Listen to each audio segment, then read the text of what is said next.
Welcome to today's Explainer. We are jumping right into a pretty massive architectural crossroad in Google Cloud networking today. Look, if you're building highly available, secure applications inside a virtual private cloud, you are inevitably going to hit this exact decision. Do I use an internal application load balancer, or do I go with an internal network load balancer? Now, on the surface, it sounds like a really simple choice of protocols, right? But as we're going to see, this decision completely alters the actual physical journey of your packets. So here is the fundamental question you got to ask yourself: proxy or pass-through? The answer to this dictates not just your cloud network's raw performance, but its core resilience, how you troubleshoot it, and entirely how you structure your security and firewall rules. Here is our roadmap for today. We'll look at the internal load balancing choice, proxy versus pass-through, the ALB flow, the NLB flow, ingress firewall requirements, and finally, making your decision. Okay, Section 1, the internal load balancing choice, distributing traffic inside your VPC. What's really fascinating here is the scope we're dealing with. We are talking strictly about internal load balancers. These guys do not touch the public internet at all. They distribute traffic from clients within the exact same VPC network, or maybe from clients connected via VPC network peering, Cloud VPN, or Cloud Interconnect. You're basically using these to run and scale your services behind a single internal IP address, keeping the whole shebang securely off the public web. And when you need to load balance that internal traffic, Google Cloud gives us two primary heavyweights. First up, the Internal Application Load Balancer, or ALB. That's your Layer 7 option. It handles HTTP and HTTPS traffic, packed with all those rich traffic control capabilities. On the flip side, we have the Internal Network Load Balancer, the NLB. This is your Layer 4 option, purpose-built for TCP, UDP, ICMP, and other IP protocols. But listen, the difference here goes way deeper than just where they sit on the OSI model. Moving right along to Section 2, proxy versus pass-through architectures, the core divergence in packet flow. Right, this is the absolute crux of the matter.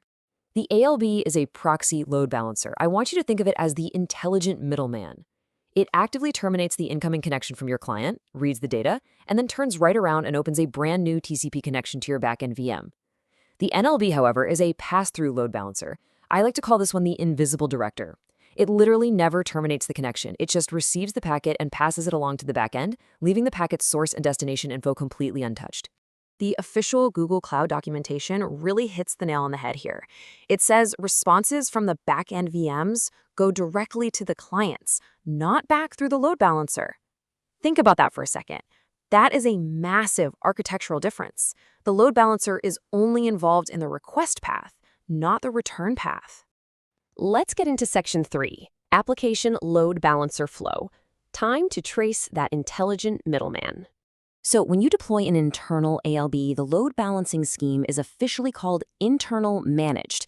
It's a managed service running on the open source Envoy proxy. So step 1, your client sends an HTTP request to the load balancer's virtual IP. The Envoy proxy catches this, terminates the TLS connection if you're on HTTPS, and checks out the URL map.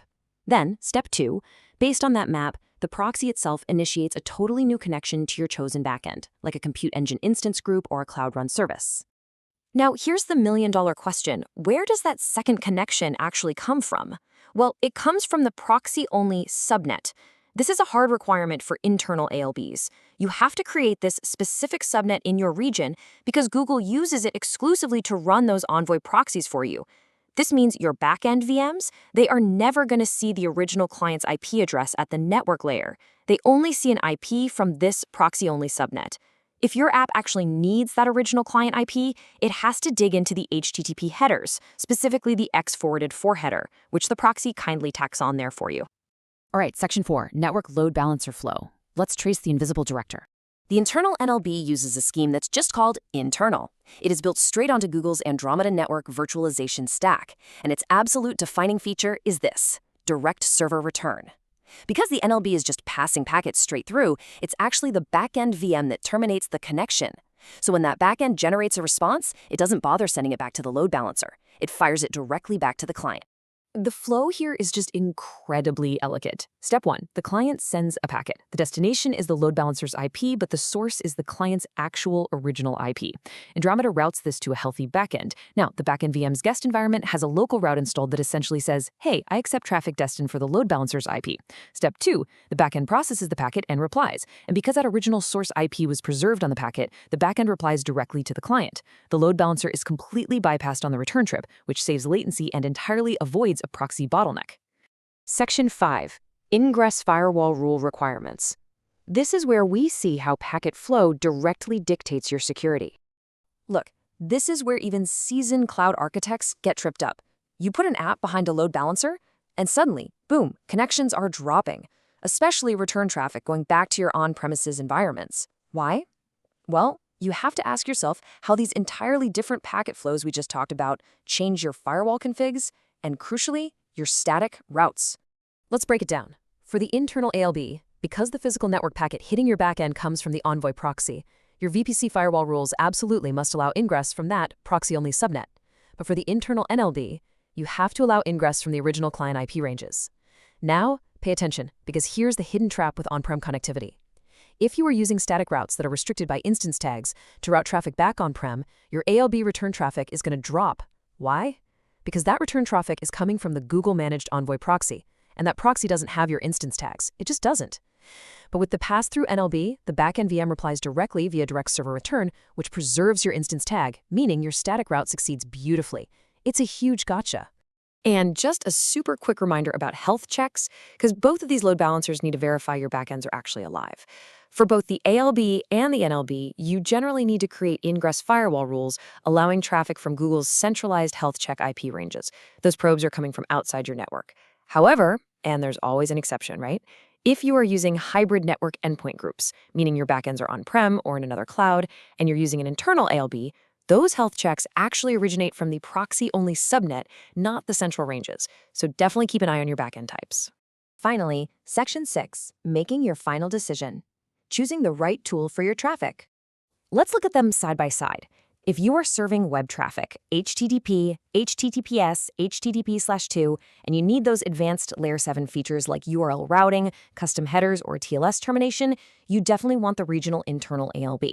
Remember, that's the internal_managed scheme using Envoy proxies. But if you're passing pure Layer 4 traffic, TCP, UDP, or protocols like ICMP or GRE, and you need the absolute highest performance without any proxy overhead, you want the regional internal NLB, which runs on the internal scheme.